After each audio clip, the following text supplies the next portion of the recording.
Wednesdays, because on Wednesdays we take questions from the viewers, and really, this is what we do this for, right? This is why we do the show, to talk about things that you want to know about, or at least hear our thoughts on. So let's get to our first question, because the regular season is winding down. Everyone's talking playoffs. Sports Spence wants to know, if the Leafs lose in 7 to Tampa in overtime, very detailed question here, but they play well, is it still a massive failure? How do you see it? Because we know Tampa is absolutely rolling right now. Well, I mean, I don't think it's ever great when you lose, no matter who you lose to. Sure. I mean, but I would say that it wouldn't be like losing to a team, you know, like last year when they lost to Montreal. I mean, that's a team they should have beaten, the Montreal Canadiens. And it's the way they were up lost, too, 3-1 in the series, and they ended up losing. So, yeah, this would be different, but I think the Toronto Maple Leafs have come a long way. They've had a great season, and I'm sure in their room they feel like, hey, bring them on. Yeah. So we'll see. You know, you lived it, Mike. You know how it is. It's not a very forgiving market for those situations if you lose. But I will say this: as long as, like you mentioned, Jackie, the way it happened in the past, whether it's Montreal or dating back to Boston, it's like if you have an opportunity, if they have an opportunity to close out and they don't, now that's a problem. They have to prove that they actually have that killer instinct. Yes. Because that's been the issue. If they can close, if they get into a 3-2, 3-1, whatever situation, and they don't do it.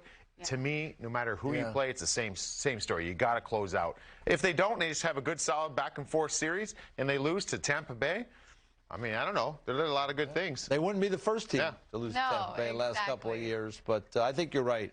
It's that closeout. If they have a chance to win the series and they fail, and they don't, because that's up here. And I think because that's been the issue. When you what it really boils down to for the Leafs the last few years, it is that killer instinct, right? Up in a Game 7, up in a series, those types of things. All right, let's get to the next question here.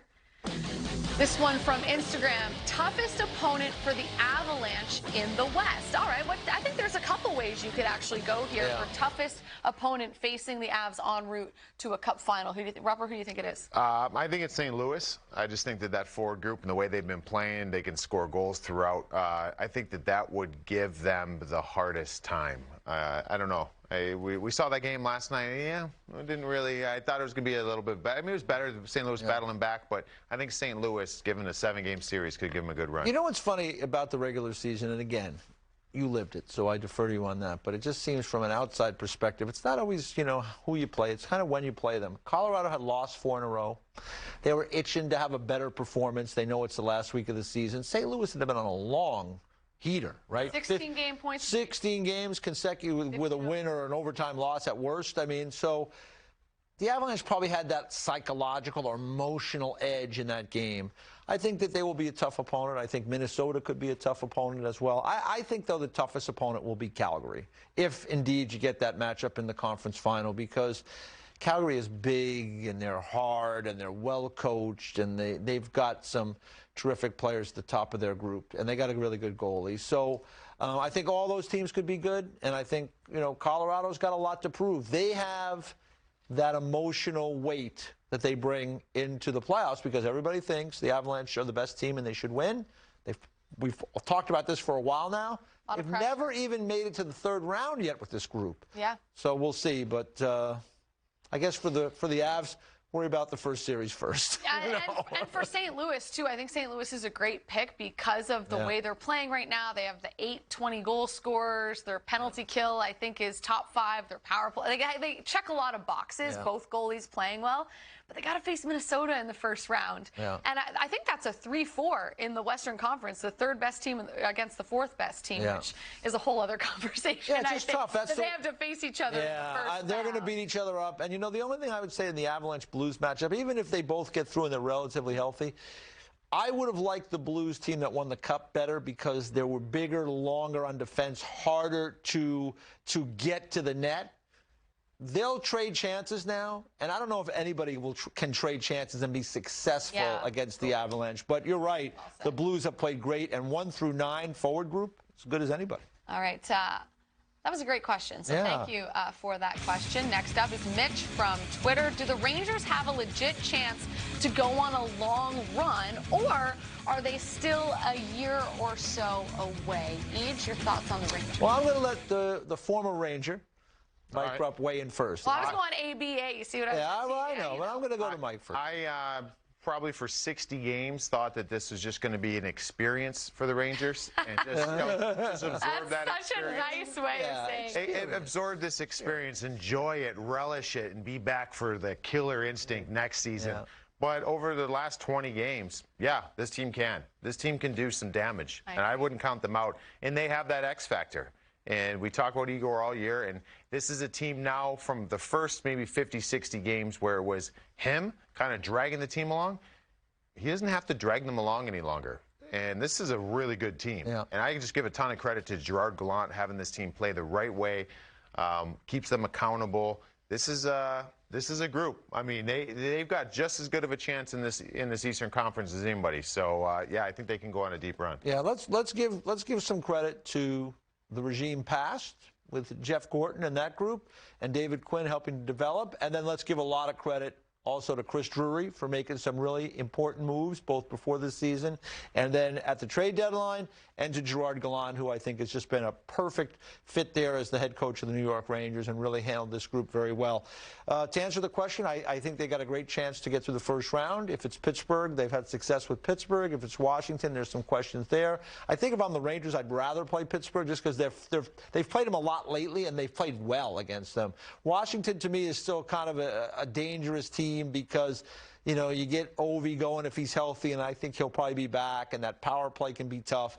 But I think the Rangers have a great chance to win round one, and then you get into that second round, and if it's Carolina, you know, back when you were playing, Mike, the Rangers owned Carolina for years and years. I mean, it was crazy numbers. But more recently, the Carolina Hurricanes, they just came into Madison Square Garden and won twice.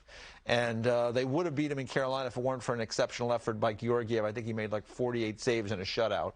So for me, I think that might be where things stop.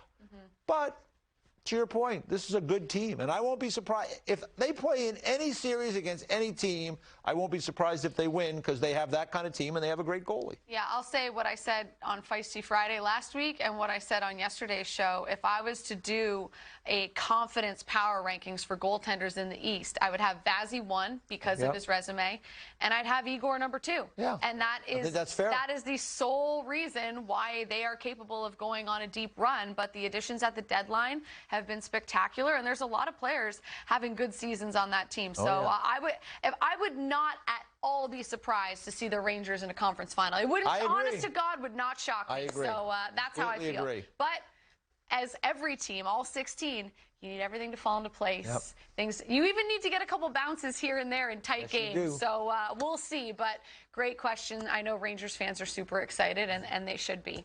All right, what else we got, Buford? All right, Kurt would like to know, who is your pick for a dark horse to win it all? You could pick the Rangers as dark horse. I think they qualify as with that title. But let's get away from them. Let's talk about a different team that maybe isn't getting cup contender hype, that maybe you think could surprise and go deep. All right, because like win it all. It's hard to say dark horse because all these teams that are in are really pretty accomplished. I mean, in the East we have 8 100-point teams, right? So if you want to go for a dark horse, somebody that can really cause trouble, I'll say the team that's not even in it yet, the Dallas Stars, because they're good on defense. They have one of their top line is as good as anybody's in hockey. They've got some veteran players there that now that we're getting into the real business of the playoffs that understand Ben and Sagan and Radulov, that they could put whatever happened in the regular season behind them a little bit. Ottinger is a young goaltender, but we saw last night. He's grown up a lot this year. He was brilliant in that game last night. And this is not a surprise kid. He was a high draft pick.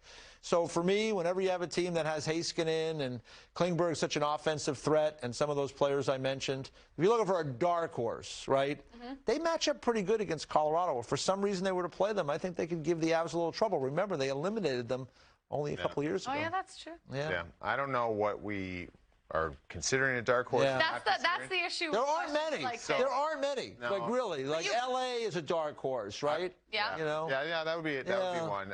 Because if you're talking about a couple, I mean, I don't feel great about the Washington Capitals winning the Stanley Cup. I just don't see that, or the LA Kings. Yeah. I have a dark horse. So. Will you get? But I don't know if people will be like, that's not a dark horse. Aren't the Leafs a dark horse? Don't we consider them a dark horse? Because nobody thinks they can do it. Yeah. Nobody really truly thinks that they've been called soft this year by actual NHL players on the ice. Their own coach called them that at one point this season. The whole joke is they haven't won a series since 2004. This current iteration of the team has collapsed time and time again. I think the Leafs qualify as dark horse. They do, and I would say that would be one. I didn't think of it till you said it, but they would be a dark horse. My one, though, I guess, if you're going to consider, and you might judge both teams differently, whoever wins St. Louis and Minnesota. Yeah, that's solid. I think either one of those teams, whoever gets through that, I think they go to the finals. Yeah, they could. Whatever team wins that goes. I better to the see finals. that on your bracket. It is on my bracket. Yeah. Have you been working on your bracket? Because I'm stressed right now. I start at the end and work my way back. So I have what my end is, and one of those teams is in the finals for me. So let's see, huh? Yeah, wait and see. We'll see. Give it away. You guys know I'm not patient. You've worked with me long enough. True. All right, next question. I think we have time for a couple more. Oh, okay.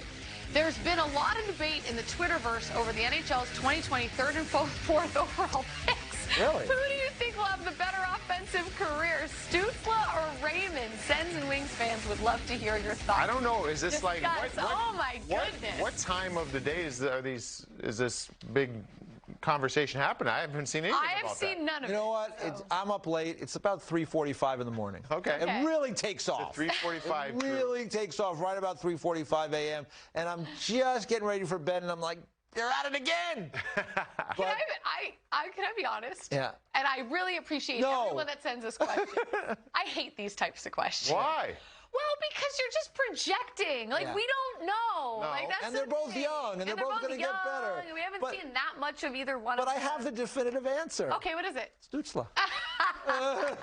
Okay, he said discuss. Yeah, well, I just think that he's a more dynamic player. I think he's got a little bit more foot speed, and he's someone that can make things happen kind of on his own, whereas I think Lucas Raymond is a really smart player, and I think he needs the interaction with other players, and that's a great thing as well, because that's how you win. We talked earlier about Kucherov and Stamkos working together, and I think Lucas Raymond is going to be a really good player, but if you ask me who I would think, again, going to make things happen on their own a lot with just their sheer skill and ability, I think it's Stützle. Stützle will have the ability to be the centerpiece of offense for Ottawa. Well said. I don't see the same thing with Lucas And Raymond. I like Lucas Raymond. Dylan Larkin is that guy. Or, there's other pieces there, but they're both phenomenal players. Yeah, Great careers. absolutely. All right, I think we got time for one more, so Okay. let's see what our final question is. Okay, would today's men's USA team be the best ever? We just saw Austin Matthews score 60 as an American-born player. What do you think? So that's like a best-on-best Team USA. I assume that's what they mean. That we would talk about in 2022, as if we were going to a World Cup or an Olympics. Well, the team that won the World Cup was excellent, obviously, in '96. We remember the team in 1980, the Miracle on Ice team, which I never like to undersell those guys. People, it's funny. When you look at the careers of a lot of those guys, they went on to have really good careers. They maybe weren't such an underdog after all when you think of a lot of those guys. Neil Broughton was a great player and several others. Obviously, what they did was amazing to beat the Russian team, which at the time was maybe the best in the world, probably the best in the world at that juncture. But I would have to say yes, because bigger, faster, stronger now than ever before. And, when you have Matthews and, go right on down the list, you got great goalies, you got great defensemen. Be kind of hard to find too many weak spots. I mean, Demko's American, isn't he? Yes, he is. Yes, I can't. Gibson. I grew up with those U.S. teams. You're talking Madonna and Kachuk and Roenick and Leclerc. Well, you got Kachuk. You got two now.